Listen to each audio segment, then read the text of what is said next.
Hello and welcome to the Medicine Box. I'm your host, Ekta Batra. Today, we're diving into what can only be called a digital epidemic, India's screen time crisis amongst children. What starts as harmless exposure in infancy is now a silent emergency.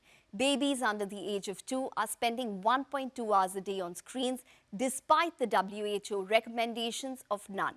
Kids under the age of 5 average 2.2 hours a day, double the advised limit. Post-pandemic, screen time has jumped to over 4 hours a day, often unsupervised.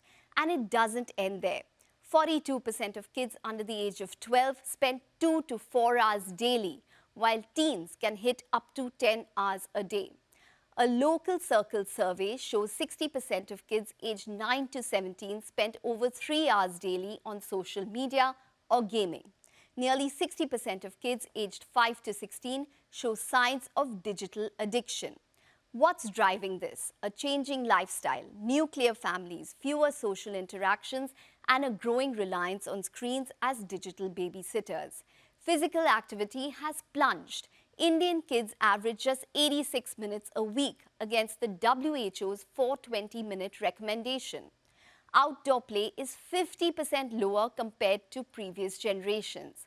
From speech delays and obesity to aggression, anxiety and social withdrawal, the impact is real and rising.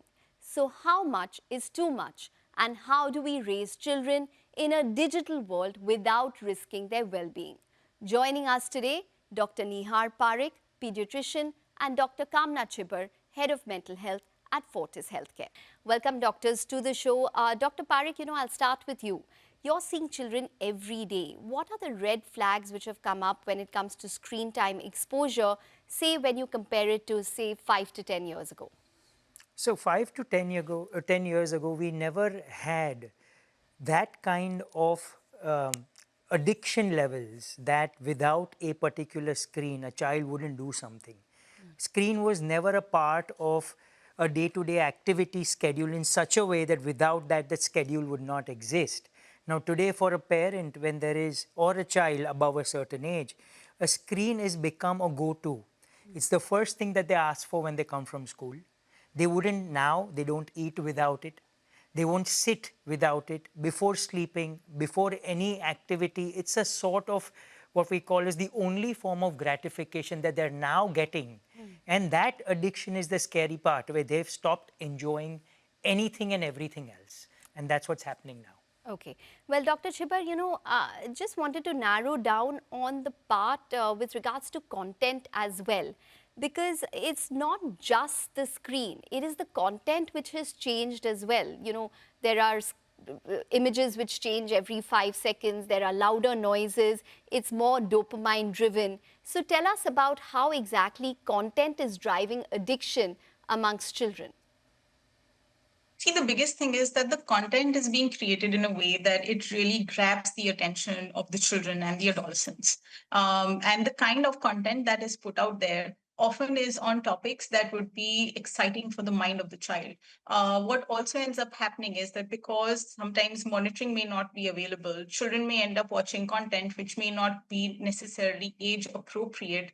And that too would grab their attention, because how many times during the day would parents or adults really be available to keep on constantly keeping a watch on what exactly is the child watching? So understanding the mechanisms or the tools and strategies that are being used with content being very interactive, creative, using a lot of sounds, a lot of color, it really grabs the attention of both children and adolescents, keep them wanting to go back to it again and again, and seems to be replacing a lot of their activities which should be happening in person, outside, through even unstructured time. Those pieces keep on going missing in their interactions, in their day-to-day routines. Okay, so would you say that, say, for example, when we were children, we used to watch simpler cartoons, simpler content, and we weren't as addicted to it, but the content today is driving a larger part of the addiction as well. Is that fair to assume now, doctor?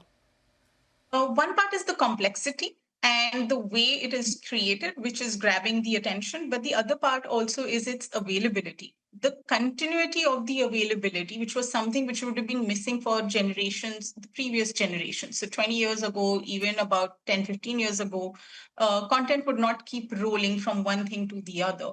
So that continuous presence is something which creates a very, very large impact and tends to create levels of engagement which we would previously not observe with young individuals. Okay. Well, Dr. Parekh, children under 2, according to a lot of data in India, are watching around 80 minutes of screen time per day. The WHO recommendations, the recommendations in India itself is 0. How harmful is this exposure? So, we live in a very practical world. So, today's day and age, when you recommend a certain things, it is considered that the recommendations are to be followed, but they are less likely to be followed. But there's this one recommendation that I sincerely request every parent to try and make it happen, is try and keep the screen time under 2 years of age in children to as close to 0 as possible. Because in these times, it's the stimulation of the brain, the neuronal connections which are being made, and if that is not being shared as eye contact with parents, as a interaction of noise and parents singing to the children, interacting with other people around, this is where the children learn how to communicate.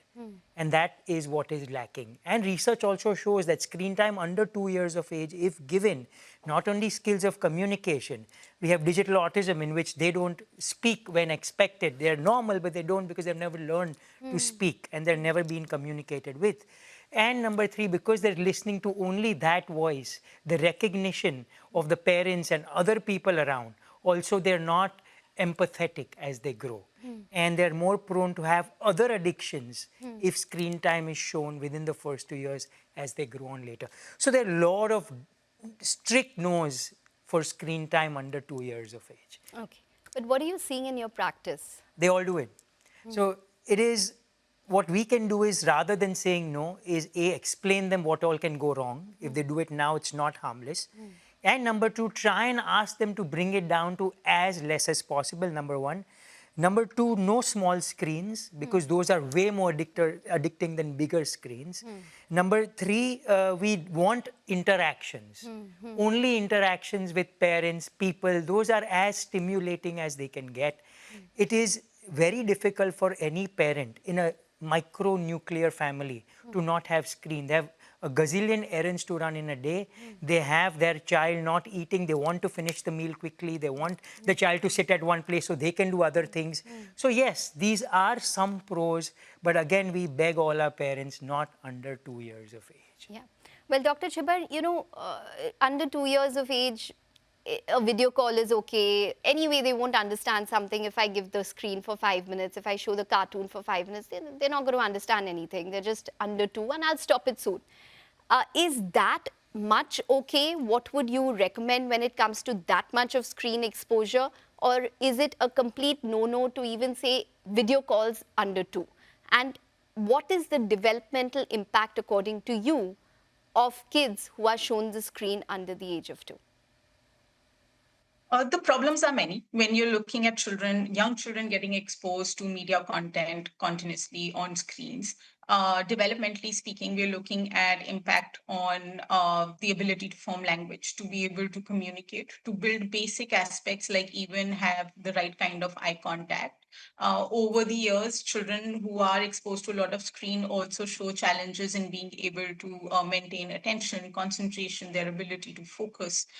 So that eventually also starts impacting their performance in different parts of their life, especially in school where you're looking at performance.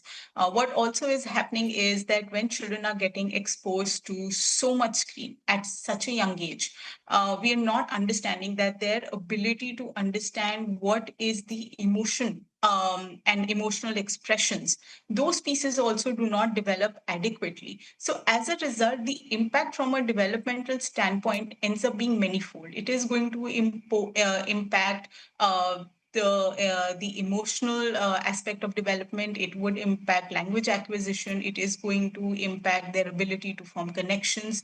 All of these pieces do get compromised when you're looking at children getting exposure at an early age or stage. So, Now, we all understand that there are varying vicissitudes, and yes, sometimes parents may find themselves in situations where they do need to rely on a screen. It's not the brief periods that a screen may be utilized, which may be as problematic. Like Dr. Parekh was also mentioning, that it's not an all or none principle. We're not saying make it 100% zero, but try to bring it down as far as possible, because it will impact a child developmentally. So, if we want to avoid the developmental delays, the impact on sleep, the impact on appetite, the way children are forming impressions, we need to be able to modulate it. It's the patterned way in which the screen gets utilized, where it is consistently being used for specific activities, which creates a larger problem, because the child is developing a dependency sure. and not So, developing the right skills for functioning. So, Dr. Chhibber, it's fair to assume that it can't be a crutch. It can be used, say, occasionally for a video call, etc., under the age of 2, and that wouldn't be harmful, but it shouldn't be used as a crutch. Absolutely. Okay, all right. Well, Dr. Parekh, between 2 to 5, I think that's where the bigger problem is, Yes, right? yes. The average screen time is 2.2 hours a day. That's, again, double the recommended limit. Correct. What is the impact of development at this stage? Because they can understand, they can talk back, and they do have opinions as well. So I'll tell you what, this is the new age addiction for children, and research shows that, like you first mentioned, the word dopamine, the feel-good hormone in the brain, it is such a surge with the digital exposure, and it's so addicting. It's not less than any of those drugs that adults consume. So the addiction level is twofold. One, to keep doing it again and again, and second, what happens to their brain when it's not given, when it's taken away, when it's not. So we've seen two problems. Number one, they're addicted. They don't do anything without it between 2 and 5. That is their time where they are behaviorally not that easy to manage. So that's the time where the parents tend, the terrible twos and the temper tantrums and behavioral issues, normal. But the parents, to find an easy way out, that's the time they use the help of digital. And when they see the advantages that their life becomes easier, then they keep doing it again and again. The child gets addicted to it. The child doesn't do anything without it. The minute the one fine day the parent realizes, or they come to me and say, look, this is out of hand now. And I say, you know what, this is a child is addicted. So there's another approach to it, going cold turkey. Now, any addiction, when you want to stop, and if you try going cold turkey, we warn the parents, it's not as easy as it sounds. They say, no, we will do it. In 2 days, I get a call, he's hitting me, he's biting me, he's screaming, he's running to the neighbor's house, finding the phone. If I don't show the phone, he's taking my phone and throwing things. So you have to be prepared yourself. So I want to warn, by saying this, I just want to warn the parents that that piecemeal of screen time they're doing every day, just to keep their schedules intact, be mentally prepared. The day you think things are going overboard and you want to control it, it's not going to be easy. Okay, but what is the impact of this screen time? I know the temper tantrums, Correct. but separately in terms of development. They don't like, so it's twofold: physical, mental, emotional. Physically, eye issues. Mentally, early posture, early posture issues. Obesity. They're stuck to the screen. They don't like going out to play. It's not as much fun. So they stay home watching the screen or the phone, and they're happy with their parents. And it's like the Pavlov's bell effect. The minute there is screen and food, the next time they see screen, the body wants food. So they keep eating even though they're not hungry, because all their meals have been given to them in front of screen. So next time, even after the meal, if the screen turns on, I'm hungry. Obesity is a big problem. So these are things, and they don't want to interact. So later on, they're isolated, they have not made friends, leads to early depression, and childhood depression is a big thing. And screen time has a huge role to play in this. Okay. What about educational videos? How do you feel about that? That's fine. Good content done. So all the screen recommendations that is recreational. WHO recommends 2 hours. That does not include your educational. So educational is fine. Again, under parental guidance, age appropriate. It should be okay. And I prefer the bigger screen. And how long? So again, I would say half an hour extra above the recommended recreational screen time, under 5, and an hour extra above the recreational screen, above 5. Okay, all right. Well, Dr. Chhibber, you know exactly what Dr. Parekh said, that this excessive screen time results in these behavioral issues. Just tell us about what you've probably seen in your practice and how does one practically withdraw your child from this in order to prevent those temper tantrums? I think in a lot of situations, what we end up seeing is that the tantrums do not stay restricted only to the home. It's also that those tantrums often will appear in social settings or settings outside. When you're out, say, for instance, at a shopping complex as well, or you're out at, say, a relative's house.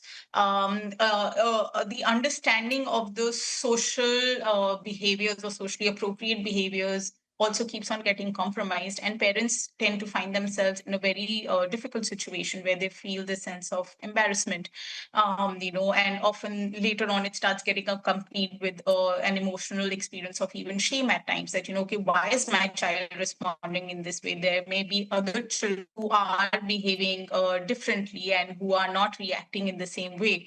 And I think that a lot of times parents find themselves compelled to keep on repeating the same pattern, giving in to the child, inadvertently reinforcing that tantrum behavior.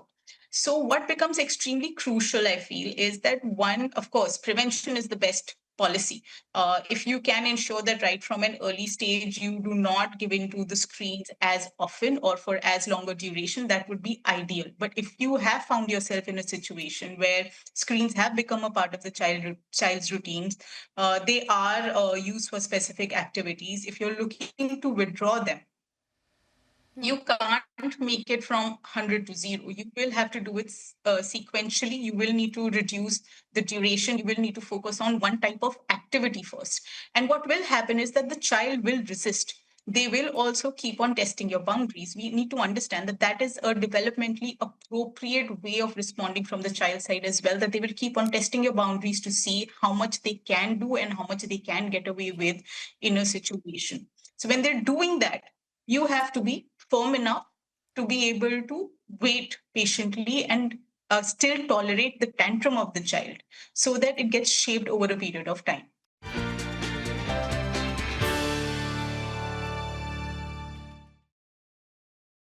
Well, Dr. Chhibber, you know, while there's research has indicated there's no direct link between screen time and autism, there is this term that we're hearing about, which is called virtual autism. Just take us through that, and how exactly does screen time result in this term called virtual autism? See, I think a lot of terms get coined because we start seeing certain behaviors and patterns which are manifesting, and it becomes easy for people to communicate in a certain way. But we need to understand that the term autism has a clinical significance, and it should not be used very loosely, I feel. But what patterns we are seeing when we're looking at something like when people are talking about this virtual autism, I think the idea is to try and help individuals understand that what happens is that the child's ability to engage with people on the outside keeps on getting more and more compromised because they are developing a reliance on screens, and most of their engagement is happening on virtual platforms. So they do not necessarily always develop the ability to, say, for instance, form an eye contact. They may not know how to engage with individuals on the outside. The basic social skills that we would hope keep on developing over time sequentially as children interact with other children or even with adults around, that starts getting compromised over a period of time. And then children often also start wanting to repeatedly have that screen available to them, almost in a manner where there is a repetitive pattern to their behavior, which is getting constructed in their repertoire of responding to situations as well. So somewhere these are the aspects that we start seeing, which have then been put together in this fabric of virtual autism, almost to indicate that it's a social communication, it's the development of skills that are needed to navigate through life, which are getting compromised, behavioral patterns which have repetitiveness associated with them, where the child is not being able to pull themselves away from the screen even though a parent may be trying or they themselves are able to see that they need to be focusing on other parts. Those do not come together. Okay. Well, Dr. Parekh, children are playing 50% less than they used to. They are either involved with screens, educational content or not, and structured classes every single day. How harmful is this drop in unstructured physical play for children? See, obesity is on the rise. And a lot of parents don't understand that the number of fat cells in the body develop in the first 5 to 7 years of age. Now, every child who sits and spends more time in front of the screen, like I told you, it's the brain stimulated and trained in such a way that every time any screen is put in front of them, they do get hungry.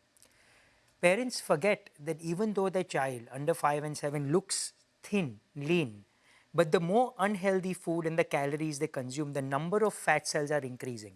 So when that same child who's thin and lanky hits puberty, every fat cell grows. And suddenly you will find children 10 years down the road who are right now very thin and lanky because of excessive screen time, excessive consumption of food and calories, increased number of fat cells have suddenly grown. So you've not even seen what's going to happen over the next 10 years with obesity in children. And the root cause of that is going to be giving food in front of screen. So even though screen time is given, my first request to every parent is do not give screen when they're having meals. Digital free zones in the house is one of them is meal time. Yeah. Bedroom, yes, but meal time is one. But what about the fact that unstructured free play has gone down 50%? So Ekta, you and me will have to come to live with that. Unstructured free play doesn't exist anymore. How we used to run in building gardens and parks, and this is not going to happen. So it's either you have them going down for a particular soccer class or going for gymnastics, or so that unstructured play is not going to happen. So we also, the generation that has been without screen and with screen, have to now change our mindsets of what's going to happen, because these kids are coming up with zero, never ever had screen has not happened. They have been given an option from the day they were born. So we, beyond a certain point, will be nobody 20 years down the road to form these norms of this is normal, that is normal. That may be the new normal. We are just taking our past and our research where there was no screen time and basing these theories that this is what's going to happen. Maybe 20 years down the road, you and me will be the odd ones out. And all these generations communicating will be doing it the right way. So we have to open our minds, but at the same time do what's best for the child's health. Yeah. Well, Dr. Chhibber, now just coming to the 9 to 17-year-olds, and that's where social media also makes its presence felt, because we don't have any rules in terms of banning social media. How important is it, considering that 60% of kids between 9 to 17 are actually spending 3 hours a day on social media or gaming? How harmful is it? Substantially, and there is no way to compromise on help building this understanding that this impact on children and the negative impact on children that happens on account of the excessive exposure to social media is enormous. And I think it's important to understand why that is so. Because one, there is no regulation of what is the content that's available. Like you also rightly said that what is coming on the screens, we don't know, and how much time they're spending on the screens. We certainly know that that's way in advance. Like the screen shares, it's plus 3 hours of a day that a child, that an adolescent would be spending on that screen. And the conversations that are happening on the social media platforms often do not get controlled, they do not get monitored. Parents, adults may not always have the time to sit down and to keep on monitoring and engaging with exactly what is the content that a child is consuming. Certain information may reach them. Sometimes they may talk about it. A lot of times they may not. Often the understanding for that is that, okay, there is paucity of time. There are so many different things that need to be tackled on the weekdays, on the weekends, that some of these conversations go missing. What we don't realize is that this is impacting children in multifarious ways, including leading to rising levels of aggressive conversations, aggressive communication, rise in the levels of meanness, harshness. It's not just objective trolling or bullying that is a concern. It's the level of the kind of language that gets utilized, where there is increasing desensitization to aggression and violence, which is becoming a large concern because it is impacting children's ability to be able to um, empathize, to be able to understand the import and the effects that their actions, that their conversations would have on others. And there is a level of callousness which comes in how they tend to communicate or look at situations. So the kind of sensitivity we would want, the kind of compassion that we would want, that gets completely sidelined in a situation like this.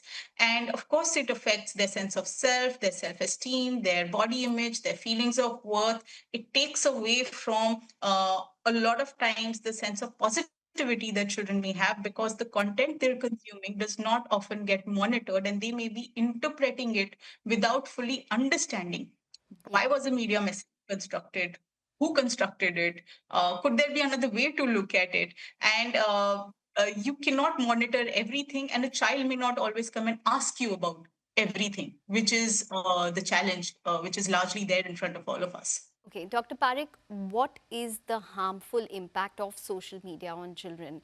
It reminds me of, the recent television series, Yeah, Adolescence. I But saw that. is it that serious a concern in terms of what's taking place when it comes to social media amongst this age group which can access it, understand it? So I've been through teenage daughters in the house, and it's very difficult.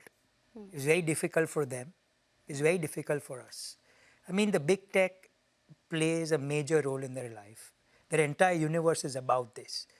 Their entire self, like doctor said, Chhibber, that this entire self-worth sense comes from what people think about them on the social media and what they're talking about them. So it's very fragile. One bad comment, one dislike, one odd little statement, and some fake profiles can break a child emotionally, physically, mentally. But this is the new truth. Beyond a certain point, a parent, a teenage or preteen, has to go through this. Because if you shield them, there's going to be one fine day where they jump into this and they don't know how to handle it and they will break. But how do you shield them? So there is shielding in the way of parental tools, of maintaining guides and locks and this. But bigger tool is opening up lines of communication between your child, physical communication.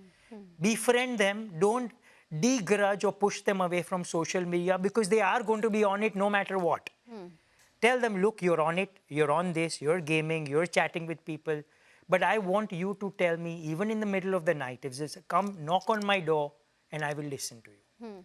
When they have that confidence, there are lesser chances of them being, down the rabbit hole and being really traumatized, because if that were there, you will reach a point where everything's gone wrong, and at the end of the day, your child will come and say, all this has happened. Yeah. It's too late. Do you think it derails ambition? Significantly, if the child, I always tell my daughters that being successful at our time was way easier than now because of two things. Number one, huge amount of distraction by social media. And number two, the huge number of options they have. It's very simple. Every third teenager on social media is a multimillionaire. We did a quick survey in my clinic for 300 children between the age of 10 and 13. And we asked them, what do you want to do when you grow up? 87% of them had only one answer: I want to be rich. They didn't say, I want to become a doctor. They didn't say, I want to become an engineer. They didn't say, I want to take up my farm. I want to be rich. Now, where does that come from? That comes from social media. When they see kids of their age driving Lamborghinis and Ferraris, these gaming consoles, the people who play games, they had a recent function, and all of them came in Porsches and Lambos. They're 18-year-olds. So when they see that, their sense of achievement needs to be fast, needs to be quick. And what is the percentage of that happening for them? Less than 0.001%. So what happens to the 99.99%? They get dejected. They feel like a failure. They're depressed. They never reach the goals, not set by them or their parents, but by these social influencers. Okay. So it's very difficult now for a child to maintain focus, pick a stream, and keep doing it, because nothing's easy. What is happening is the minute they don't do well, they want to change. The minute this doesn't work, that's not how careers are made. Yeah. So it's very difficult for them. and I empathize. Okay, well, we just have a couple of viewer questions, and I just request your answers to be brief for this. Dr. Chhibber, can social media addiction be medically diagnosed? Currently, no. It is something which is being explored more at a research and clinical level at the moment. From a diagnostic standpoint, social media addiction is not a diagnosable condition at this moment. What is also actively being considered is online gaming or internet gaming. As a behavioral addiction, which is also somewhere related to social media usage amongst individuals. Dr. Parekh, what are the signs that one needs to watch out for? Like any depression, any childhood depression, staying away from people, preferring to be alone, locking themselves up, not crying, or what we call as emotional fragility, where they cry or get aggressive at a drop of a hat, very emotionally unstable, not wanting, either eating a lot or eating nothing at all, either not sleeping at all or sleeping a lot. So these are early red flags that every parent should look out for, sudden changes in behavior. For the younger lot, can the screen be in the background? Yeah, I mean, medically, if you're talking from the radiation or rays point of view, there's Just the viewing point of view. not that harmful currently. Okay, all right. Dr. Chhibber, can screen time, what is the right way to get your child off the screen? What is a practical middle path that you can probably look at? I think don't start with a no, but instead talk about the boundaries that you could be drawing. So you need to sit down and have conversations to be able to come to a mutual decision, which is something which would be far more implementable, especially if you're looking at a slightly older child who will have will and willfulness at that age or stage of their life. I think that is one aspect. Second is that you would have to do it with them. So you cannot expect the child to be able to implement whatever rules or boundaries you're talking about on their own. Third part is then if you are telling them to do something, you also need to be modeling the right kind of behavior yourselves. I think that is an extremely crucial part. A lot of times we talk about language, we talk about how much content is being consumed, but we don't necessarily reflect the same in our own actions, and that of course completely compromises whatever you're telling your child because they are not going to be able to follow that.